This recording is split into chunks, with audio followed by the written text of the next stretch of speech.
오순절 날이 이미 이름에 그들이 다 같이 한 곳에 모였더니 호련히 하늘로부터 급하고 바람 같은 소리가 있어 그들이 앉은 온 집에 가득하며 마치 불의 혀처럼 갈라지는 것들이 그들에게 보여 각 사람 위에 하나씩 임하였더니 그들이 다 성령 충만함을 받고 성령을 말하게 하심을 따라 다른 언어로 말하기를 시작하니라. 아멘. 제자리에 앉아주시기 바랍니다.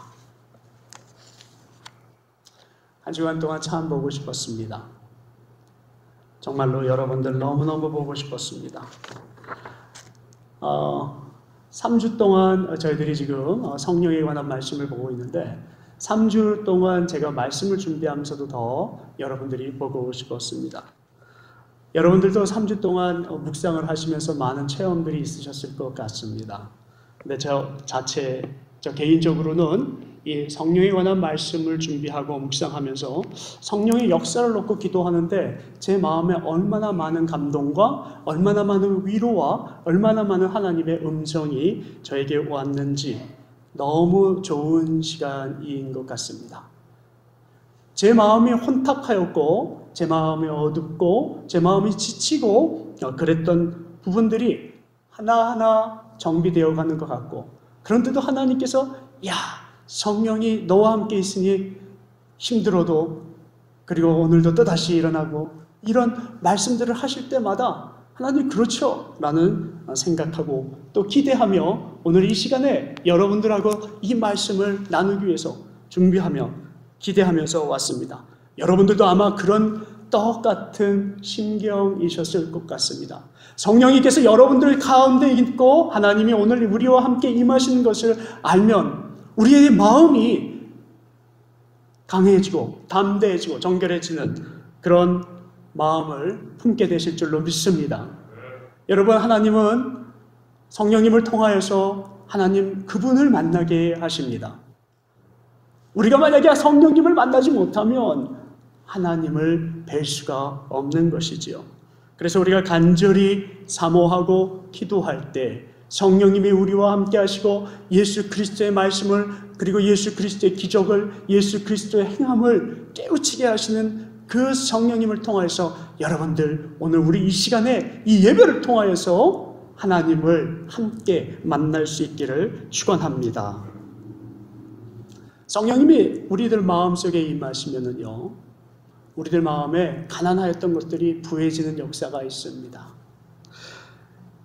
예수 그리스도께서 우리와 함께 있는 것을 느낄 때는 내 자신이 세상적으로는 초라해 보여도 내가 초라하지 않음을 깨닫게 됩니다. 내가 어두움에 갇혀 있어도 지금 나의 삶이 그것이 어두운 것이 아니라 성령님이 계시기 때문에 빛으로 오신 예수 그리스도가 내 마음에 계시기 때문에 우리는 행복한 것을 알게 될 것입니다. 우리에게 현실이 어두워도 소망은 반드시 있습니다. 우리에게 지친 나날들이 이어져도 반드시 우리는 소망이 있습니다. 내 육신의 고통과 그리고 정신적인 고통과 어떠한 어두운 나의 삶 가운데 모든 것이 나를 억눌러도 짓눌러도 우겨쌈을 당해도 우리에게는 소망이 있습니다. 새 힘이 솟아날 것입니다. 여러분들 오늘 이 시간에 여러분들 삶 가운데도 그런 솟아나는 힘이 넘쳐났으면 좋겠습니다. 우리가 예배를 통하여서 우리의 마음에 부정한 것들이 있었습니까? 더러웠던 것들이 있었습니까? 아니면은 부족한 그런 나의 많은 것들을 바라볼 수 있는 좋은 계기가 됐습니까? 우리의 열정이 소멸되어 가고 있을 때 하나님께서는 반드시 성령님을 통해서 하나님을 보게 하시고 예수 그리스도의 능력을 체험하게 하시고 그리고 다시 우리가 일어나게 하는 그런 역사가 일어나는 것입니다. 그래서 우리는 인내가 필요합니다. 그래서 우리는 지혜가 필요합니다. 그러나 우리는 두려워할 것이 없습니다. 걱정할 것이 없습니다. 왜요? 성령님이 오늘 이 우리들 가운데 예배 가운데 임하셔 있기 때문입니다. 우리는 성경 말씀을 통하여서 지난주일에도 묵상하였던 말씀인데요. 6월절 50일이 지나가고 오늘 오순절 다락방의 기적을 체험을 합니다. 요엘 선지자가 말했던 그 예언들이 지금 일어나고 있는 것입니다. 성경 본문 말씀을 우리는 읽었듯이 성경에서 나와 있는 오순절 날이 이미 이름에 그들이 다 같이 한 곳에 모였더니 다 같이 그곳에 모였습니다. 일단 다 같이 모이면 12명입니다. 근데 그 12명뿐만 아니라 많은 120 성도가 모여서 기도하였다고 하였습니다. 원래는 500명의 사람들이 모여야 되는데 승천하신 것을 본 후에 사람들이 이곳저곳으로 다 흩어지고, 그리고 요엘 선지자의 그 예언을 바라보면서 끝까지 하나님의 임하심, 약속하심, 성취하심을 맛보기 위해서, 성령을 맛보기 위해서 기대하며 소망하며 기도하고 있던 이 120 성도들 가운데 호련히 하늘로부터 급하고 강한 바람 같은 것이, 이렇게 설명합니다. 그런 것들이 있어서 그런 소리가 나서 그들이 앉은 온 집에 가득하며, 그 집이 얼마나 행복하고 감사했을까요? 저는 제가 소망하기를 여러분들 가정도, 저희 가정도 성령이 가득한 가정 되기를 소망합니다. 여러분들 소망하십니까? 분명히 그런 가정 되실 줄로 믿습니다. 불의 혀처럼 갈라지는 것들도 있다고 하는데요. 불이 임하였다고 하였습니다. 근데 그 불이 임하는데 혀처럼 임한 것 같아서요, 사람들이 방언을 하기 시작하는데, 우리는 서로 방언을 하면 어느 나라 말인지 모를 때는 그 말의 뜻은 잘 모르지만 어쨌든 하나님께서 성령을 부어주시니까 온 세계 세상 사람들이 하나님을 알게 되었더라는 것입니다. 난곡방언이라는 것은 이것도 저것도 어느 곳도 열방도 성령이 임하면 하나님께서 그곳에 함께 하시는 것을 말씀하고 계시는 것입니다. 성령이 말하매 그들에게 하나님께서 오늘 임하여 주시고, 그리고 예수 그리스도께서 임하여 주심에 그것을 체험하매 오늘 뭐라고 말씀하십니까? 이 사람들은 뜨거움에 넘쳐서 자기들이 말하는 그 언어를 가지고 복음을 전하러 세상에 나가서 몇 명이 세례를 받는 역사가 일어났다고요? 3,000명이 세례를 받는 역사가 일어났다 합니다. 하나님이 임하지 아니하면은요, 그런 역사가 있었을까요? 사람들은 그렇게 얘기합니다. 아니, 어떻게 그런 역사가 있냐고요? 야, 이거는 너무 과장 아니야? 너무 과한 거지. 어떻게 불 같은 것이 내려와가지고 사람들이 자기의 불 맞은 것처럼 혀가 갈라지고 말을 하는데 방언들을 얘기를 하고, 그리고 막 눈에 보이지도 않는 것들이 소리가 나고, 호련한 뭔가가 소리를 내는데 그게 뭐야? 저 사람들 귀신 들린 거야. 저 사람들이 너무 과한 거야. 이렇게 얘기할 수도 있습니다. 근데 저는 반대로 생각을 합니다. 그런 질문을 하는 저였지만, 그리고 그런 질문을 하였던 우리들이었지만, 우리는 이러한 반문을 할 수가 있습니다. 이제는 믿음으로 말할 수 있기 때문에, 하나님이 그곳에 계시지 아니하였다면 그런 역사는 일어나지 아니하였을 것입니다. 그것이 예수의 능력이고 그것이 하나님의 임재하심을 보여주는 놀라운 기적인 것입니다.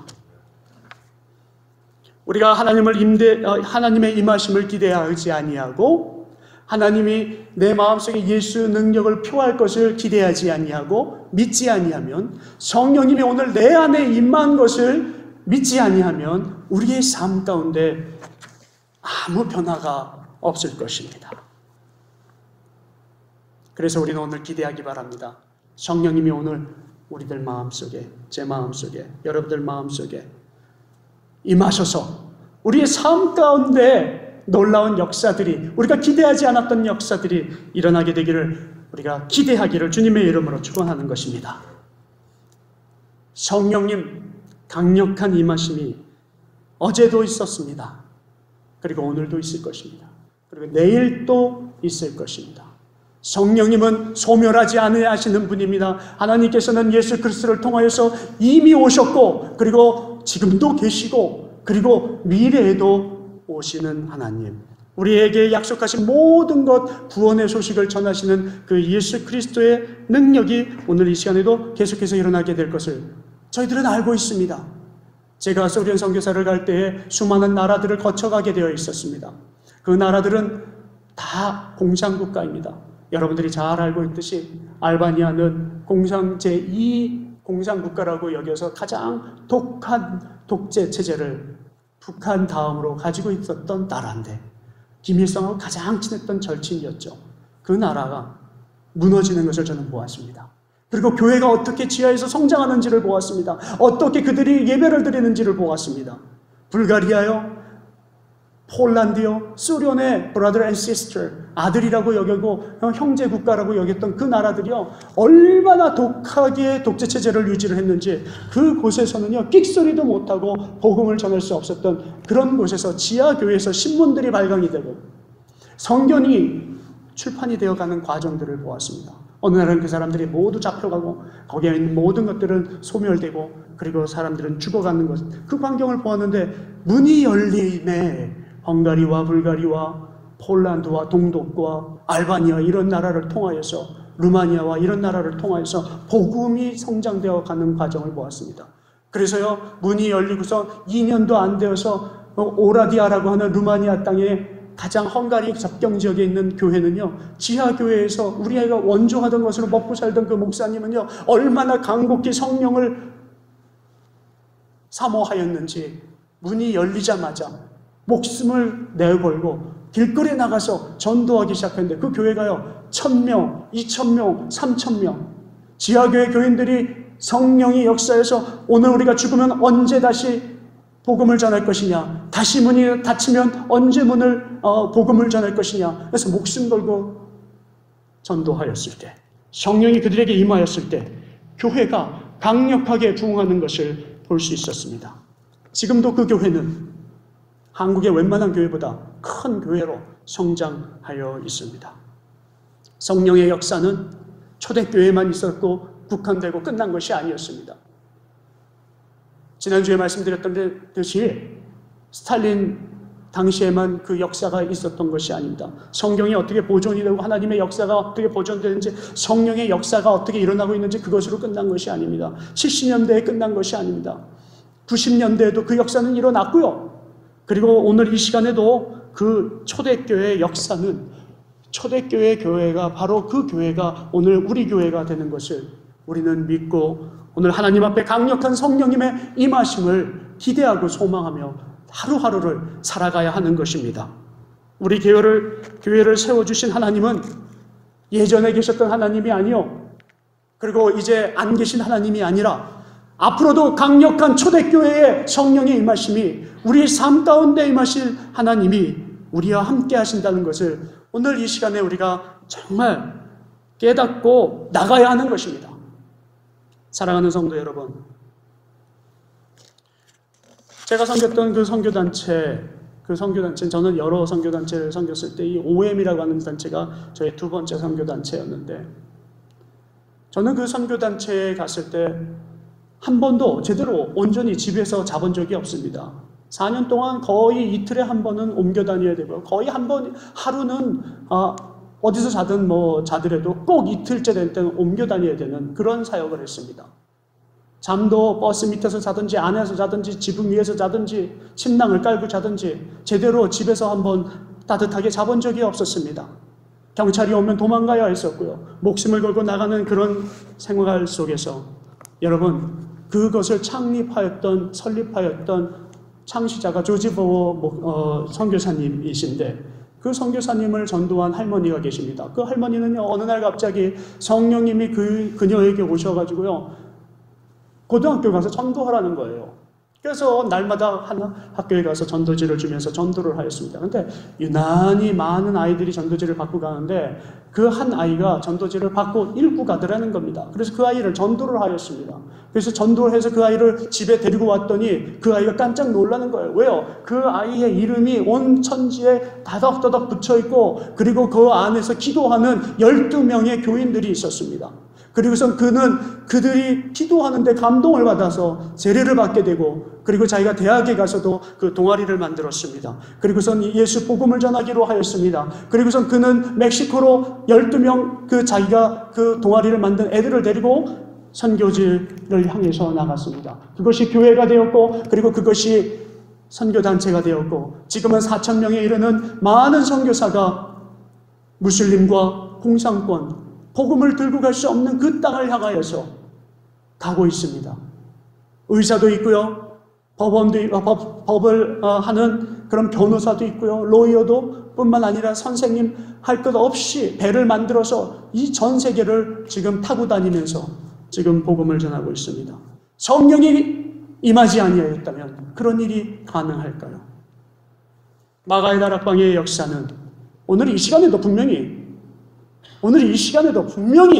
역사하고 있습니다. 그래서 예수 그리스도는 제자들에게 성령 받으라 이렇게 얘기합니다. 사도행전 2장 13절에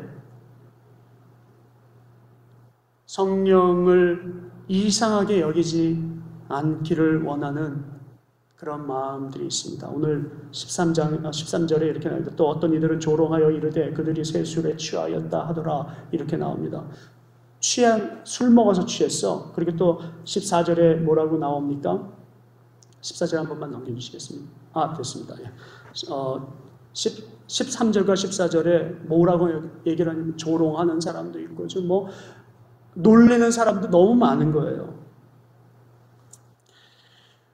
내 스타일이 아니어서 예수 믿는 방법이 그것이 아니어서 성령님이 오신 것이 아니라고, 아니면 저 사람은 미친 사람이라고 이렇게 비판하던 사람도 많이 있었습니다.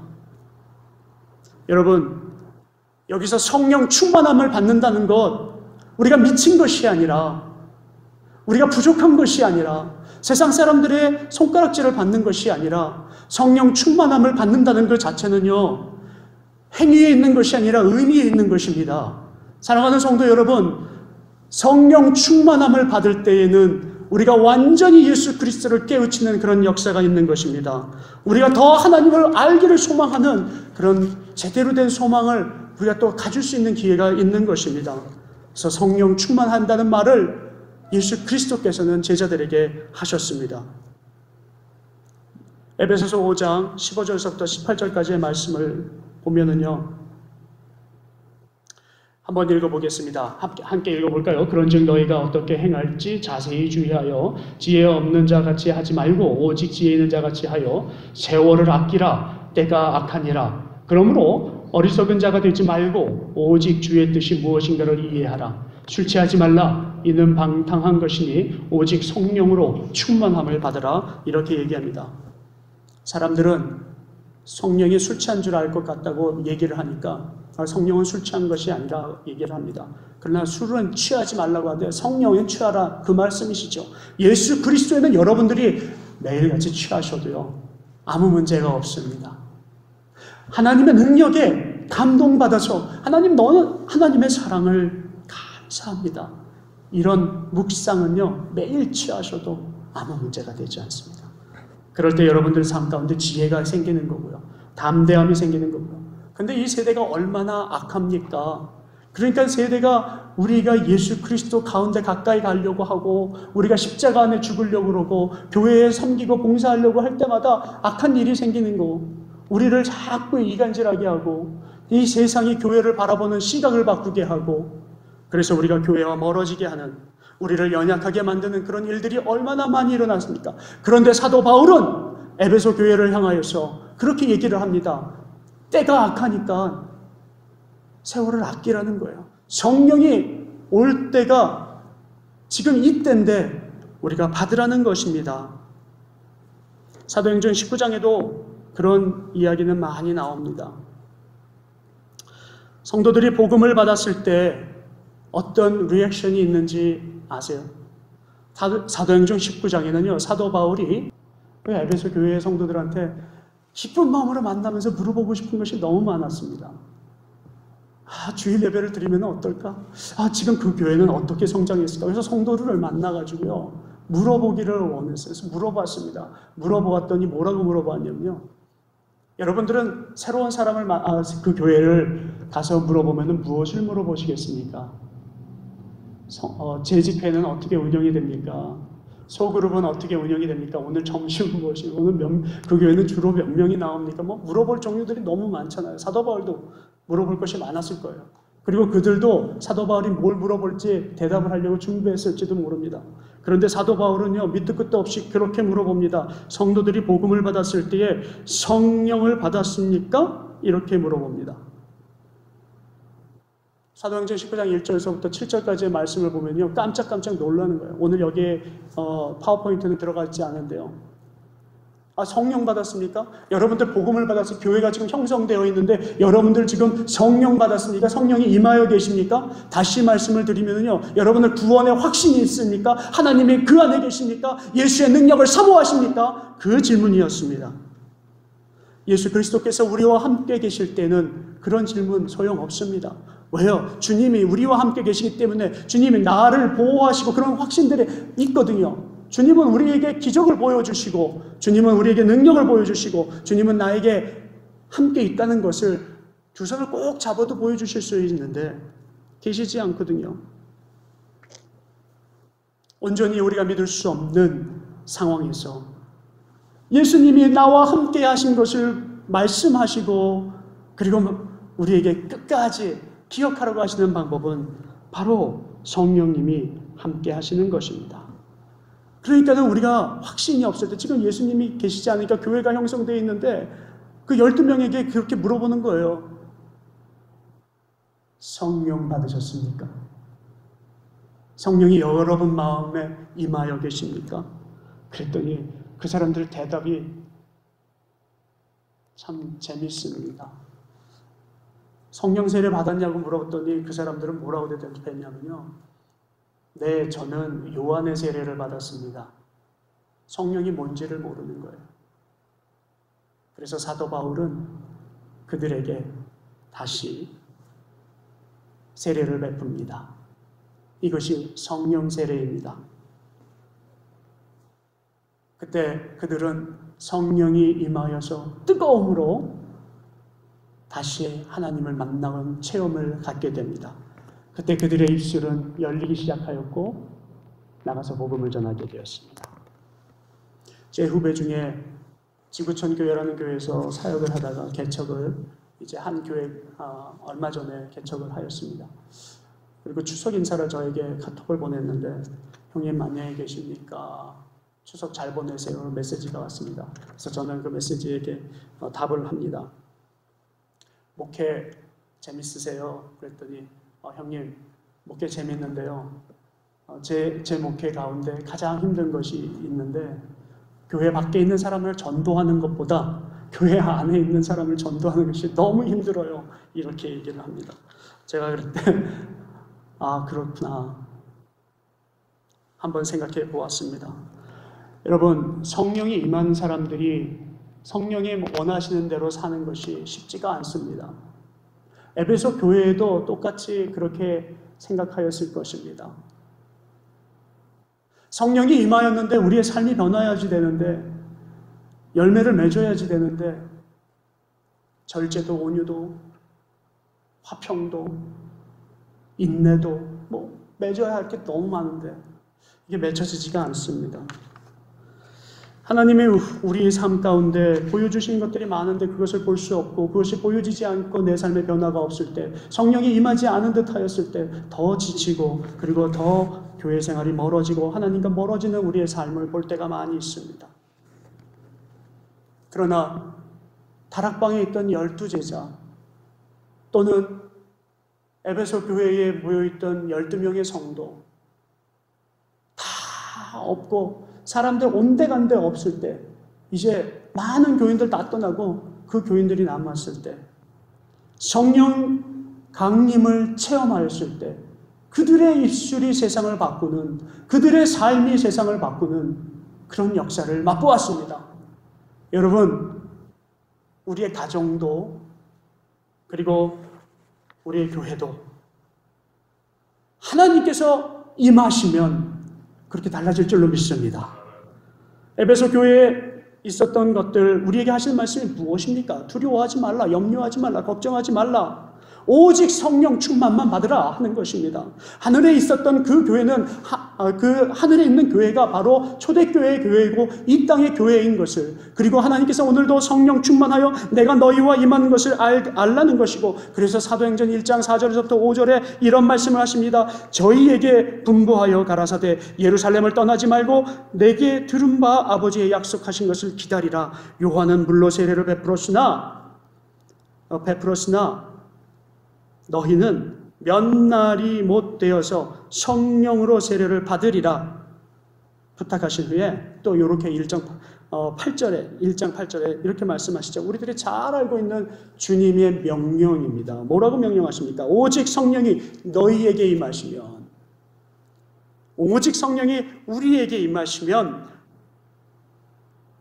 그러면 너희가 권능을 받고, 우리는 권능을 받고, 지금 우리가 뜨거움을 받고 우리 삶 가운데 어떤 변화가 일어나는지 변화를 받고, 그리고 예루살렘과 온 유대와 사마리아와 땅끝까지 주의 증인이 되리라 하신 것이 하나님의 명령이었습니다.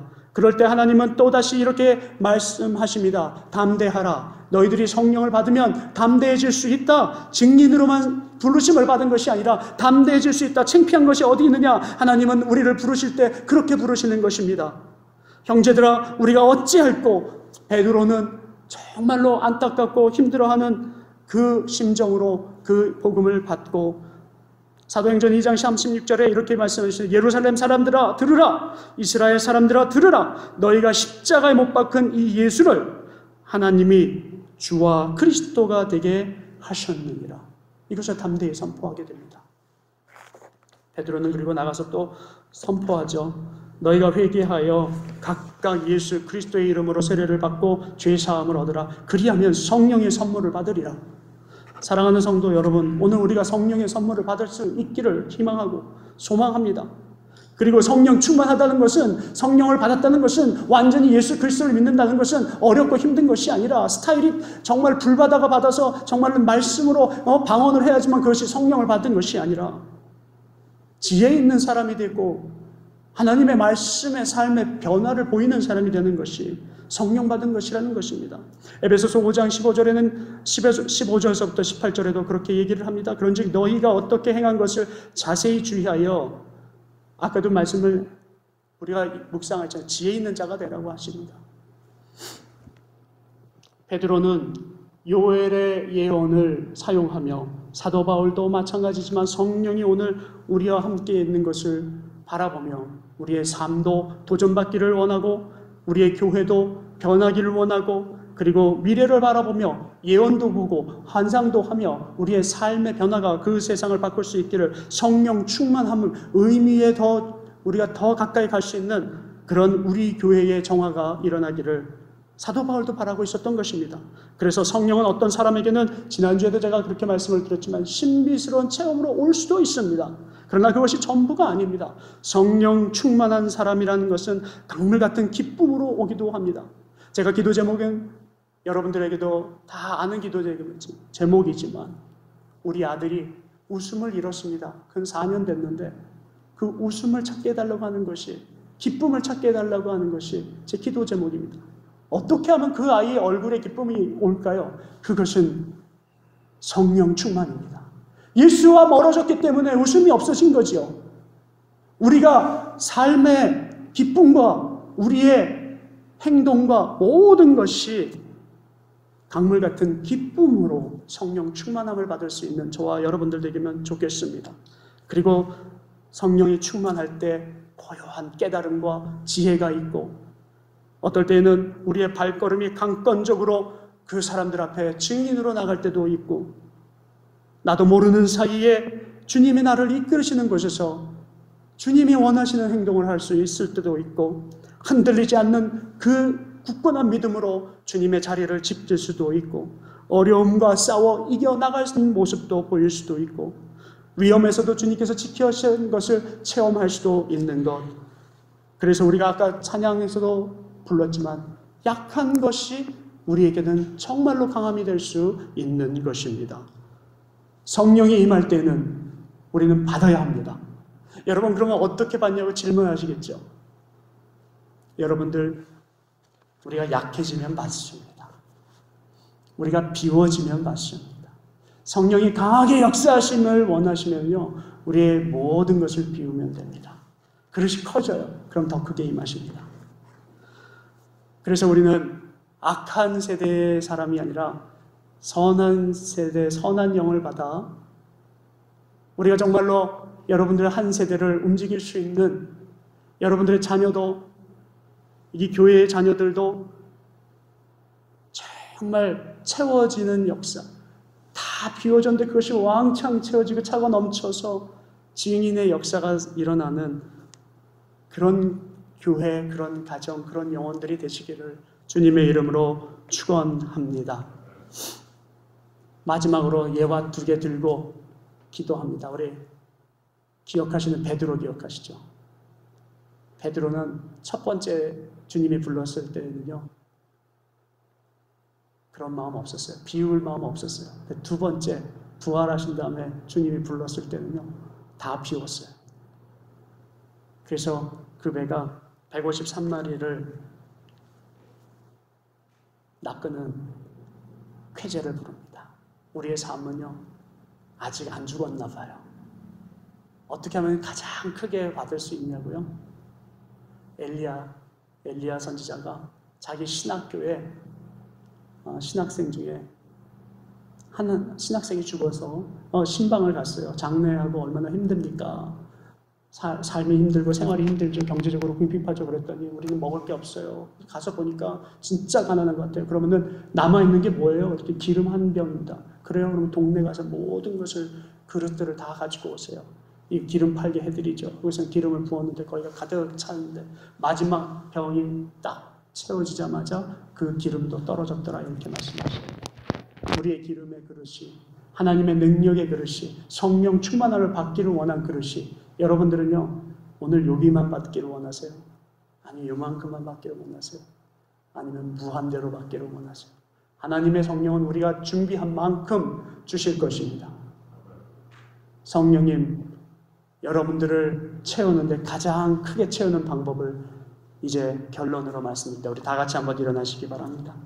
성령님이 우리의 삶 가운데 가장 큰 그릇에 채우는 방법은요, 우리가 가장 귀하고 내려놓을 수 없는 귀한 것을 내려놓는 것, 나의 모든 것을 내려놓는 건데요, 십자가 안에 죽으면, 예수 그리스도 안에 죽으면 우리의 그릇은 무한대로 리필될 줄로 믿습니다. 누가복음 9장 23절의 말씀, 또 무리에게 이르시되 아무든지 나를 따라오려거든 자기를 부인하고 날마다 제 십자가를 지고 나를 따를 것이라. 사랑하는 성도 여러분, 우리 한번 기도하기를 원합니다. 하나님께서 여러분들 나를 부인하고 따르라고 합니다. 하나님께서 부인하고 따르는데 오는 것은 한 가지입니다.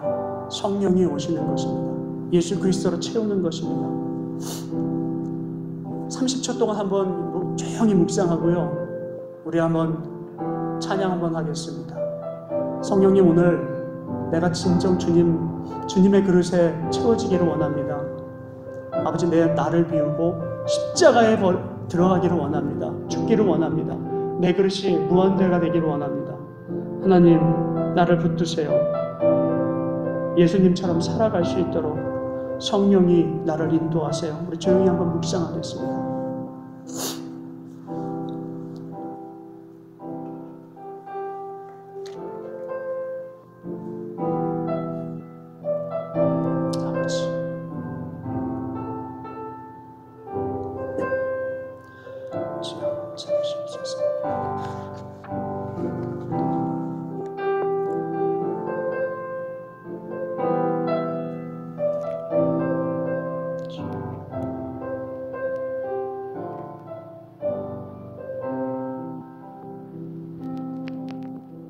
성령이 오셨네, 성령이 오셨네, 내 주에 보내신 성령이 오셨네.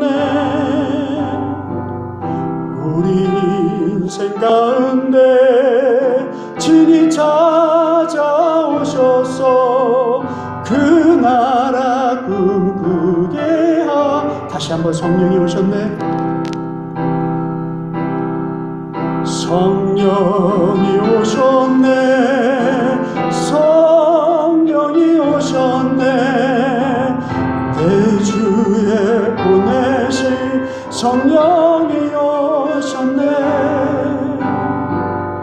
우리 인생 가운데 진이 찾아오셔서 그 나라 꿈꾸게 하셨네. 허무한 시간 지날 때, 허무한 시간 지날 때, 깊은 한숨 내쉴 때, 그 아픔 여시며 단식하는 분이네. 그와 같이 우리를 버려두지 않으리. 내가 여기와 영원히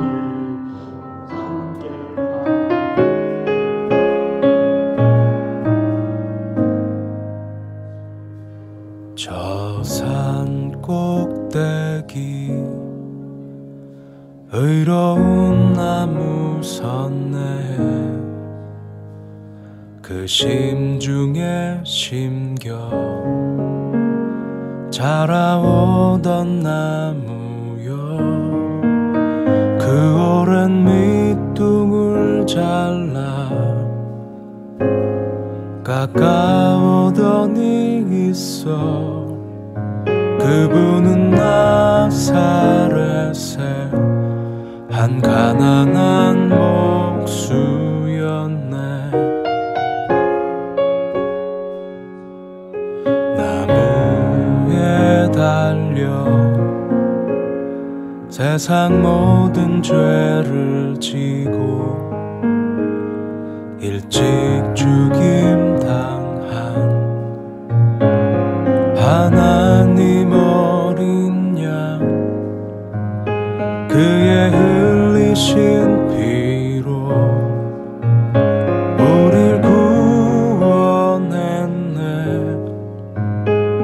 저 산 꼭대기 올라가 크게 외치리라.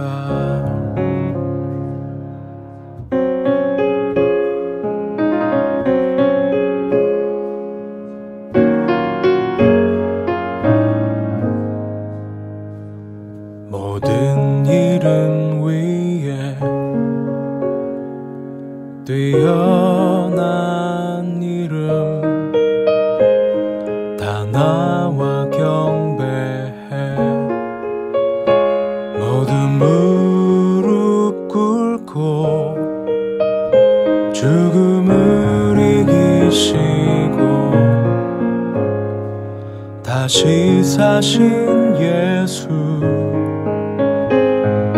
이제 곧 오시리. 그의 길을